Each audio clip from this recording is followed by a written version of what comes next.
Hello, I'm Frank Stanisci of Candid Frank Live. Welcome to the Spanglish World Network on Zingo TV, channel 250. Please remember to download the Zingo TV app at the respective app stores for iOS and Android devices. While you download, make sure you rate and leave a comment. Both apps are absolutely free. Zingo TV is available on Google, Chromecast, Amazon Fire, Fire TV sticks, Roku sticks, and also on all smart TVs. 2016 forward. Now joining me is Aaron William Freeland. Aaron, the big story has to be um there's we have quite a few big stories. We almost can't do our show because there's stuff that's worth talking about. So we'll start with Canada winning their division, if you will, allowing for them to be in the Olympics. Last time they were here, 1986. And not only are they in, Aaron, Coach Harden is insinuating that they're going to do some damage. Well, that's the wonderful thing. Canada was ranked 73rd in July 2020, and they've managed to climb all the way up to 33rd. So, in playing that, they've played its 17th qualifying game, and they are going to Qatar. Thanks to goals by Kyle Aaron, Tajon Buchanan, and Junior Hoylett. They secured a 4-0 victory over Jamaica on a frigid day at BMO Field, and I'm so excited to see them going through to the World Cup in Qatar. It is truly a monumental moment, a historical one. And I said this before and I'll say it again. The Canadian national soccer team is an example of how, to be frank, candid, and blunt, how immigration can help Canada stand out in the world. And we have people. It's a cross section. It doesn't necessarily look like Canada, because I'm not one of those con artists that try telling you that that would be that's a picture of Canada. It's not a picture of Canada, but it is a picture of immigration and about how Canada is changing and how Canada can be better with new people brought in here with new ideas, new talents, and all that kind of stuff. And what we see here is an English coach coaching immigrant sons who are first generation here in this country, who love this country as much as anybody else. I know some people like me might complain and say, well, I was born here, so I must love the country better than you. I think sometimes we have to take into account as well that there are native Canadians who don't love this country as much as they should. And there are new immigrant Canadians who love this country more than them. And so what I'm trying to say is this is a typical Canada inclusive society working at its best. And it's absolutely wonderful to see Team Canada gelling the way that they are. As a side note to this, Davies is actually currently training with Bayern Munich and says he'll be back for the Canadian team soon. So that is another additional thing to look forward to heading into Qatar this summer. The rehab is going well, he says. I have no problems with my muscles and heart, but I'm not at 100% yet. I'm just happy I can train again and I'm ready for work. And Aaron, he was moved to tears. He was so happy. I've absolutely adored watching his live feeds of him watching the game. It's been great to see. Yeah, a wonderful human being, a great. Again, we can talk about examples, but first I want to toss out this pebble. It's a Canadian Football League pebble, and this pebble is that finally, after months of conversations about will the CFL be a 3-down league or will it become a 4th-down league? Will it become a 3-down league? Will it become a 4-down league? This went on for, it seems like, my goodness, since the season ended, which is back in December. And finally, the commissioner is being quoted as saying, this is a 3-down league. Duh. You can't buck tradition that much. as much as you may want to. I can sympathize with individuals who would want a 4-down league. I myself prefer a 3 just because it motivates you to go to the air more. And that to me makes the game more exciting. But it's the flavor. Sometimes I love this saying because it means a lot to me. a change is as good as a rest. Now, if we replicate what's going on in the NFL, there goes the change, Yeah. right? And once the change goes, then what are we? We're just another version of four down football. That's all we become. So right now, we didn't create three down football to be different than the United States, than American football. We were Canadian football. We were three downs. That's what we were. That's what we are. And that's what we're going to be if, regular folks who love the Canadian Football League, who actually go to the games, who actually support the teams, if they have the final say on whether this is a three or a four down league, it'll be a three down league. The four down people who are talking about, you get people like, I don't want to start name dropping because so many people are talking about, well, it needs to be a four down league. These are people who don't care about the Canadian Football League. They could care less. They could care less. Trust me, they could care less. Oh, it's a three down league. Shut up and move on. All right. Speaking of shut up and move on, did you get all your say about three downs in? Did you want to I think I did, Frank. Okay. So let's move on to the Toronto Maple Leafs and morons who don't like goaltending in Toronto. Well, now what do you have to say? Now what do you have to say? Huh? We dropped a game 4-2 to the Habs and followed that up with a 5-2 win. Like I'm at a loss. This goaltending here just makes me tear my hair. But and here's the thing: I know that a lot of Maple Leafs fans like to complain about us getting goalied. Wow. Where we get an extraordinary number of shots, and for some reason can't seem to put it in. I would also like to point out that recently another team lost. They put 47 shots on goal, and the opposition only got 13. It happens more often than you care to admit because goalies are good at their jobs. Now, we do occasionally need to get. There goes Aaron. He hopped on his trophies. Hey, Aaron hopped on his trophies. It's true though. I mean, you got to admit, Frank, every once in a while you do kind of need to get every once in a while. You're right, but let's discern the difference between the exception that makes the rule and the rule. All right, there's always the exception that makes the rule, but there's also the rule. We must remember the rule as well. What is the rule and what is the exception? In the case of Toronto, the rule is they do not play well against teams that are far lower than them, especially if they're Canadian. That is very true. That's my interpretation of what's happening with them. And there's a reason for that. There's a totally obvious reason, especially when we look to the East. They're not going to be in the playoffs. So Montreal, like I said before, and I'll say it again, when they play Toronto this year, it's their Stanley Cup. It's their Stanley Cup. They are left with all they've got to do, and this is what the Leafs were for many, many years. The only reason the end of the season got interesting for the Toronto Maple Leafs back in the day was that they could ruin someone else's day. But they could only ruin their day. They could ruin their season at the very end and get them out of the playoffs. Yeah. But at the end of the day, that's all it was. It wasn't a glory seeking. It was basically being a negative thing. So go ahead.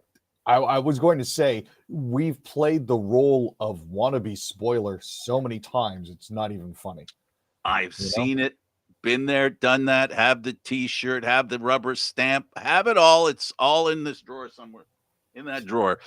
It's obviously, I would rather, if I was, I'd rather be a Leaf fan than a Hab fan right now, even after the Leafs lose, because the Leafs get to go, yeah, you know what? We could probably lose another 4 or 5 against you. You still won't make the playoffs, and we still will.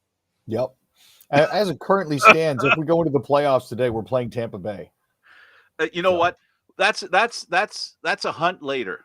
That's a hunt that's later because between honest to goodness, Aaron, I think both of us know this and have enough experience to understand that the moment the season ends is when all predictability goes out the window.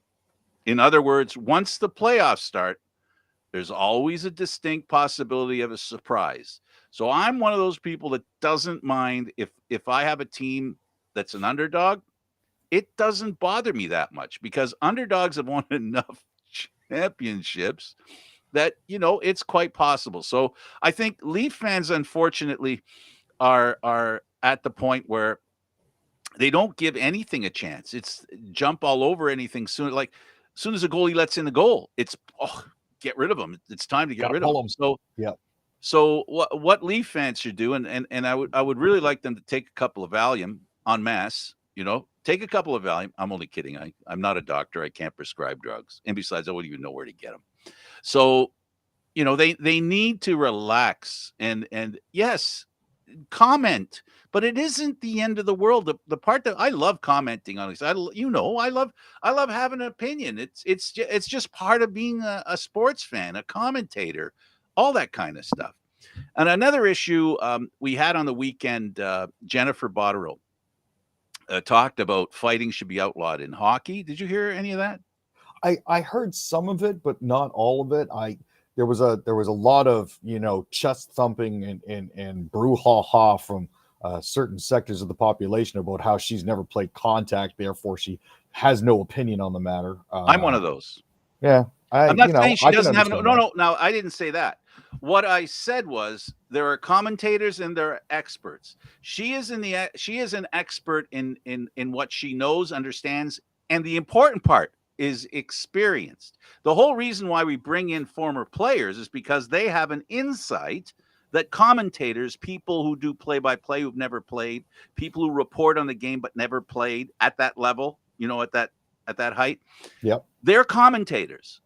An expert is someone, an expert is not someone who goes to university to look at a science class and then watches science class for 3 weeks and then goes, I'm a scientist. No, it's the people who actually are scientists. In this case, the people who are players, that are the experts that can discuss and help us to understand the significance of fighting in the game. Wendell Clark, Tiger Williams, even Bieksa, who's on that stage, he's had a few fights. They can help us understand why fighting matters in the National Hockey League. Now, somebody outside that sphere, like Jennifer, who wants to, I don't know, purify the game and take fighting out of it. The problem with taking fighting out of hockey, I don't like fighting, by the way. I want to make that clear. I'm not a big fan of fighting.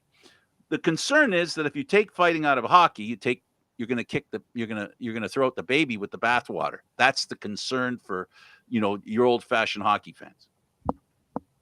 Now, I can certainly appreciate that concern from old school fans of the game, as it were. But even as a slightly newer minted fan myself, being born in the 70s, I caught the tail end of the Broad Street Bullies. I caught, the rough and tumble years, that sort of thing. I've played full contact hockey in which there's fighting. I've never actually been in a fight myself, but at the same time, I do still think that it is an important safety valve. You believe that? If the referees aren't doing their jobs, the fact that they get a fight is the biggest indicator to the referees that they need to smarten up and do their job better. Which is why people use the term that the players police themselves. Mm-hmm. I mean, for the most part, they do. I mean, occasionally you do get idiots who go too far. There are certain high-profile cases that you can think of. You can go too far without throwing a punch. Yep. Right? And a couple occasions, there was one individual that was left in a wheelchair. There was another one who was left on the ice for several minutes after having smacked his head after taking a stick to the ear. That's the way that these things go. I think you're right. And I think the bottom line is violence isn't really a good idea, is my opinion. And you're right. On that, you and I don't disagree, Frank. And you're right.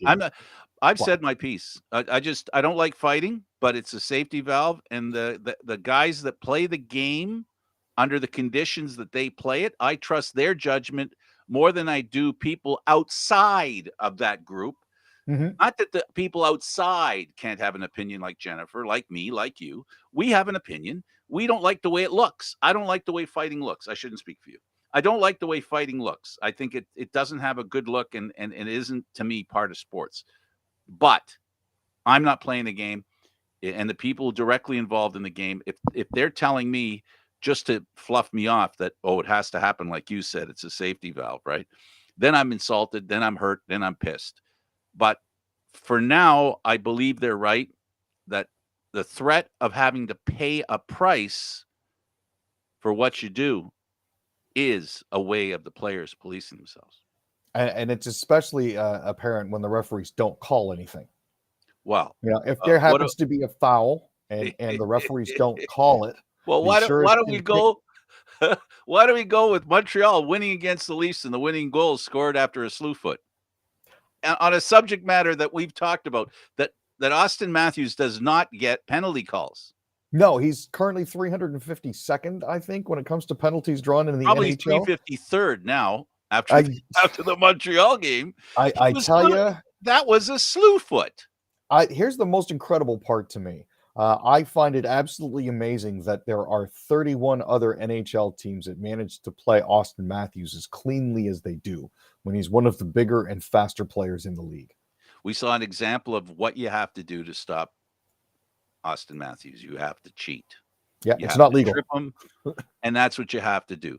So I was surprised and I was really taken aback by the fact that the Leafs didn't complain about that. Even the coach, I've seen the coach after that. You noticed that after that, the coach started getting sensitive about stuff that wasn't being called after that, but not at that time, which to me was a key moment in the game. It was a third period Mhm. goal to put the team, Montreal in the lead.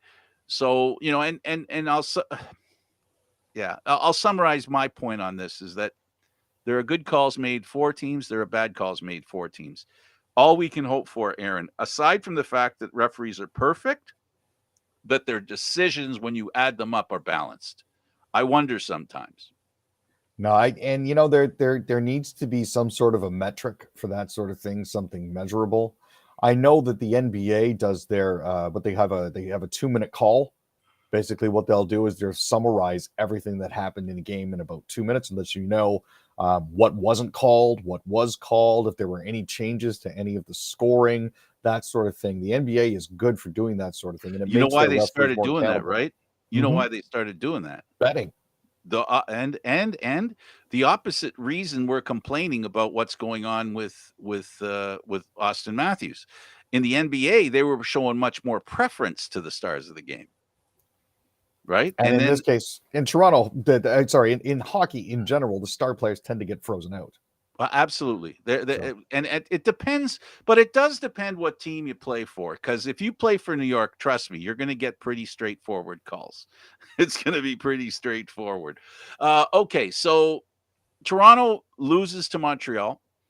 Um, they Montreal well deserved for the victory. The slew foot aside, they did what they do against Toronto is they play well defensively, take advantage of every mistake the Leafs make, and then come out with a victory.